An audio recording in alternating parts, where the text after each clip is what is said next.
On this sacred journey, Kelly and I are in Malmesbury and we join a ceremony blessing the River Avon. Carry me down to the sea. This time of winter solstice is a very potent time of year, drawing in and dreaming the new. A real mix of people from all walks of life, 5 former mayors and councillors, Druids, Sufi, Buddhist, Shamanic types, earth-based spirituality. May the blessings of peace be with all. May love fill the hearts of all. May light illuminate all to remember who they are. Rivers are special, very special, and we are not looking after them as we should. We are here because we're trying to say to rivers, we love you. We are compassionate with you with this poison that's being poured into you. Poison from farming runoff, poison from poo that's poured into you by uncaring water companies. We're on your side. We don't want you to die. We want you to be vibrant. We're coming together and we're realising it is up to us to take that responsibility on.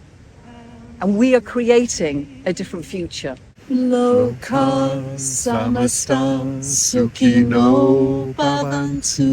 We also speak to the Bards of Avalon about Harmony Day and the importance of reciprocity and why the energy here is particularly powerful for manifesting a kinder, cleaner, more loving world. Shanti, Shanti.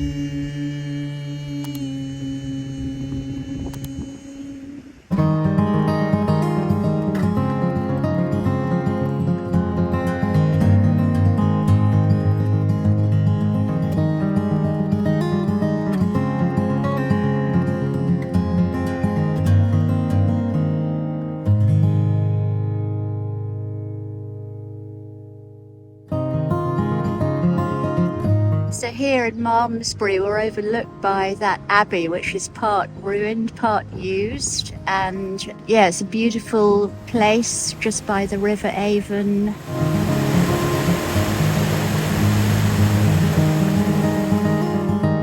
Malmesbury Abbey was built in the 12th century. It's the third building to stand on this site, which has been shaped by Celtic pilgrims, Benedictine monks, and since the Reformation nearly 500 years ago, Church of England parishioners have worshipped here.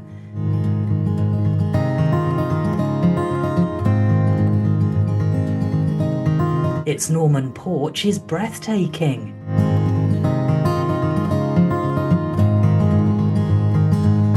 Now only the nave of this once huge abbey remains. Malmesbury is thought to be the first capital of England. It was home to the first Saint of Wessex, the first King of England, and the father of modern history, William of Malmesbury, and the father of English philosophy, Thomas Hobbes.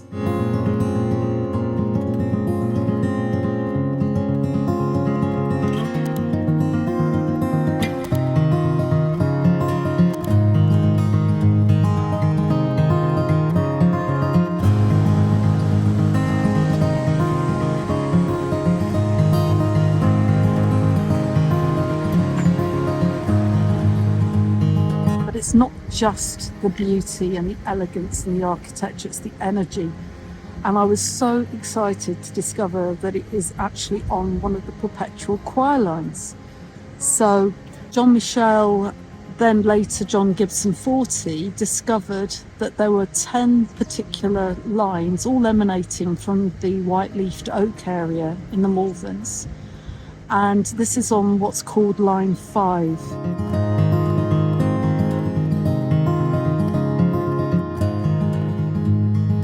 The abbey here is linked with Amesbury Abbey, which is where we were before, by Blickmead, which is the sacred spring on the same song line. Amesbury, which is near Stonehenge, is one of the leading centres of the Perpetual Choirs. And the Perpetual Choirs, what these were We don't know quite if they were monks or if they were druids, but they were holy people who were praising the land about 2,000 years ago. Something like that. They would have 100 people singing. They would sing for an hour, and then they would go off, and the next 100 would come in. So, and then they would do an hour, and then it would go on from there, 24/7, and this would go on, in perpetuity, and it enchanted the land. And the area that was covered by the Decagon was 140 miles across. So a massive area was enchanted.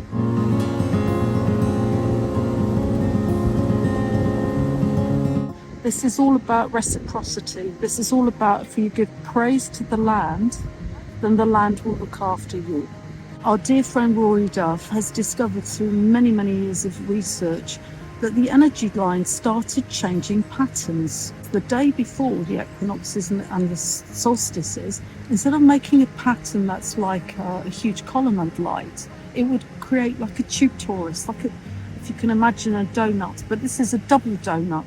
So, and you get like this fountain coming up and then going round. Now, that's very similar to the kind of electromagnetic field of our hearts, and also the electromagnetic field of the earth as well. So he calls it Harmony Day because basically all the energy lines come in sync with each other today. Years ago, it would only stay in this particular formation for 24, maybe 48 hours at most. Over the last few years, that's been increasing as humanity's consciousness has evolved and has raised. So get this, from today, it's going to be this way for the next 200 years. Woo! So this is major. And so what he also found was that if you're meditating, if you're gathering together or linking up, there's a lot of people linking up on their own, linking up with others at sacred sites around the globe. The thing is that we're all harmonizing ourselves with the earth, working more in harmony with each other and with the earth, and that can only be a good thing. So, but this is why it's such a significant day today. We've been with Rory, Oliver's Castle, Avebury, Glastonbury, Bowen, Stanton Druid. I remember back in the day, years ago, it must be about 15 years ago, there's just a handful of us, like now, and we would rock up. And now he gets hundreds of people. People would talk about their intentions. They visualise the planet the way they want it to become, rather than the way that the media says what it's like. They want to focus on the highest outcomes so that we can bring that into being. And the planet's already moving into that now with this permanent harmony. So it gives us the opportunity to catch up and then really change everything. And coming to sacred sites, does that help us ourselves balance? Well, they're the energy points on the planet and the nodes. So that's a really powerful place to be. It's an amplifier. Yeah. It's an amplifier. You set your energy with your, feeling that in you, and then you intentionally project. Think of something that you really love. A person, an animal. And then you're just breathing in that feeling, that breathing in of gratitude, breathing out that gratitude. And you can just imagine then linking up with all these people, little golden hearts, and we're all joining together like a golden string. This is a web. It's a bit like Indra's net. I was just going to say, I read that the other day, Indra's net, and it's such a beautiful analogy. It is exactly what you're saying, actually. Exactly. What brings us together is water, but also opening up a portal to the stars and to the bigger picture, really, and this transition that we're a part of, really, and hopefully dreaming our new world into being of harmony, peace, clean air, clear water, calling upon raven, eagle, condor to fly together and to show us how to fly together and see the bigger picture as well as the tiny detail of what's needed for the change, the transition in our relationship to each other and to nature and water. Yeah. It's all about connection, isn't it? Yeah, definitely. So coming together, feeling connected with Mother Earth, with the waters, and with each other, heart to heart, really being able to listen to people's individual relationship with their local water and their gratitude to the waters of life, just having that space to connect soulfully. I'd like to call in the energy of the directions, please. I'd like to call in the energy of the north, the south, the east, and the west. But I also call in the energies of the earth, I love this, fire,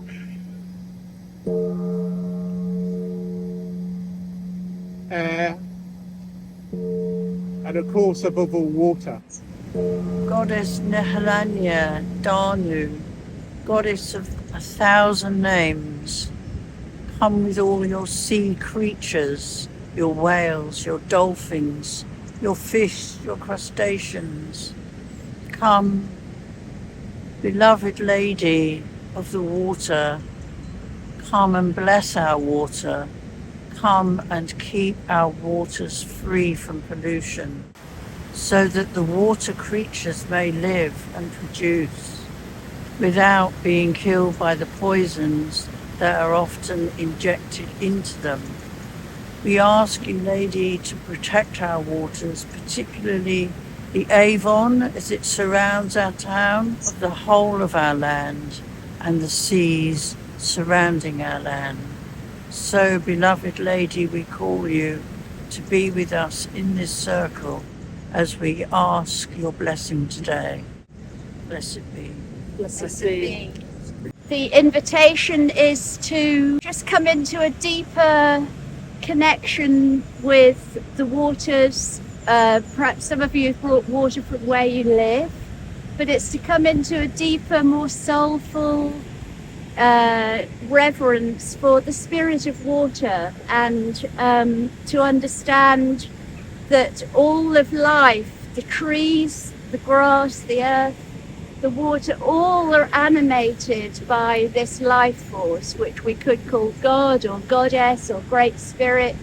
And to send my gratitude and my love to water, all that it does and all that it gives, and all the messages of love, courage, harmony and healing. All the riverways in Africa, the Nile Meridian, which is considered by many to be the heart meridian of the life, the water life of Earth. So I'm presencing that as well and thanking beloved water. I'm a Christian, and baptism is very important to me. And many of the rivers around here were used for baptism. I offer my prayers that we may draw upon power and strength of our Dark Mother, and remember again once more in our bones, deep in our bones, and our many ways of knowing, through our many ways of expressing ourselves and through our many bodies, that we know how to do this. We know, even when there's collapse and despair, that we can give birth and renew the earth. So I offer this crystal with your permission to the water. This is a real special place for me. My family have inhabited this town for the last 374 years. I'm a fifth generation male of the town. I have sons and grandsons to carry on that legacy after me. Rivers are special, very special, and we are not looking after them as we should. And I know we all hope and pray that those that are above us will sort themselves out and make them a lot better. And if not, then perhaps we need to actually stand up and make sure that they know that they're not doing the correct thing. All hail the mayor! I really connect with the crone and the hag at this time of year. That deep power in the stillness, in the partial retreat from the rest of society, to be able to be in that silence of nature, to listen to what's around. We're entering stillness, so 3 days where the sun appears not to move, and just really the invitation to go into the longest night, and that still point really where we can shed a lot, everything that no longer serves us, what disconnects us from our higher truth, and have that dreaming time. It's a very potent time for connecting with spirit, with each other, and especially for our collective dreaming. And that dreaming happens when we come into ceremony like this and open a portal to spirit, and also along the song lines that Bea and David were talking about, which more people are becoming aware of, but also the energetic lines between all the waters, as everybody brought waters from where they live. It's forming that connection, that flow. It's from Wales, it's from Wales, the Red Sea, the Nile, the Rhine. It's from uphill. It's Ep1 water from Glastonbury.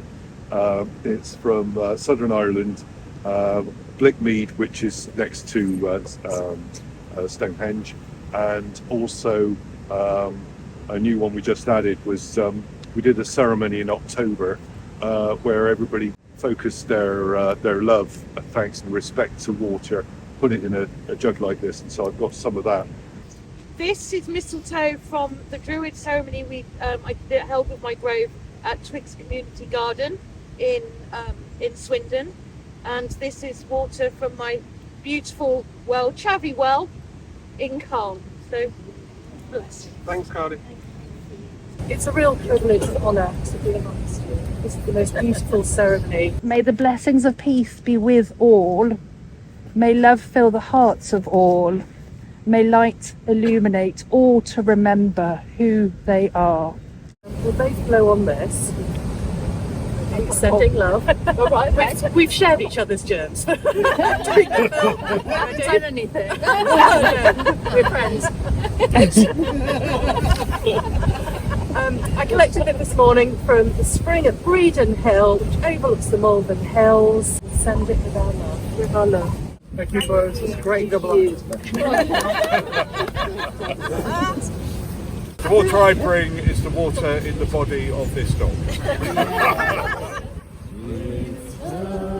At this point, it's that invitation to really feel that inner stillness, reflecting the outer stillness of the sun being at its lowest point, is that darkness, feeling that fertile potential for seeding new growth, new visions for what's possible for us moving forward.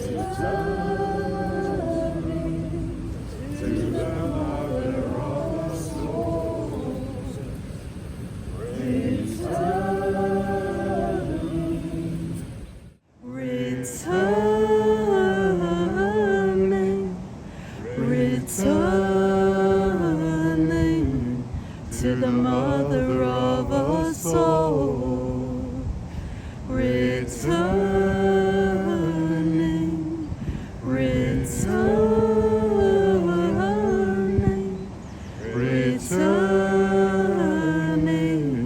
to the mother of us all. It's amazing because during the ceremony we had a kingfisher appear, and that just felt such an extraordinary blessing. So yeah, really beautiful. There are so many words of wisdom as well that everyone shared. It's always very touching, isn't it? Yeah, everyone shared from their hearts and hearing different people's viewpoints. Yeah. And I think that's what's really beautiful, is that, there's people around the circle, very different political viewpoints, very different spiritual beliefs as well. But we're all passionate about water and how water is being treated and not taking these beautiful rivers and spaces for granted. So, and it's really sort of about remembering that right relationship again, isn't it? It is. And you know, remembering to respect and, yeah. you know, see it as a sacred, it's life. Well, I love what Vader Austin says, you know, like, as we've all shared it, she's amazing, isn't she? But I mean, you know, when she said water is not a resource, it is source. Returning to the mother of us all. Returning. Nature is our greatest inspiration and comfort, really, and joy. Returning to the mother of us all. You know, you are inspirational. What you share with sound, what you're doing with the water blessings, you know, it's just changing lives. Well, what so, you and Helen are doing as well in terms of raising consciousness and awareness and your wisdom, both of your wisdom. We're inspired by you. Oh, we deeply appreciate you. Oh, we have a mutual appreciation society. Yeah.